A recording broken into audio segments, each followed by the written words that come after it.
ఓం శ్రీ పరమాత్మనే నమః. శ్రీమద్భగవద్గీత అథ చతుర్థోऽధ్యాయः.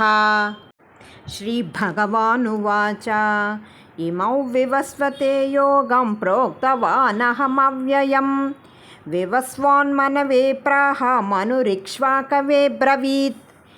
ఏవం పరంపరా ప్రాప్తం ఇమం రాజర్షయో విదుః సకాలే నేహ మహతా యోగో నష్టః పరంతప. భగవంతుడైన కృష్ణుడు ఇలా చెప్పాడు, నేను నాశరహితమైన ఈ నిష్కామ కర్మయోగాన్ని పూర్వము సూర్యునకు చెప్పాను. సూర్యుడు వైవస్వత మనవునకు, అతడు ఇక్ష్వాకునికి బోధించాడు. ఈ విధంగా పరంపరగా వచ్చిన ఈ నిష్కామ కర్మయోగాన్ని రాజర్షులు తెలుసుకున్నారు.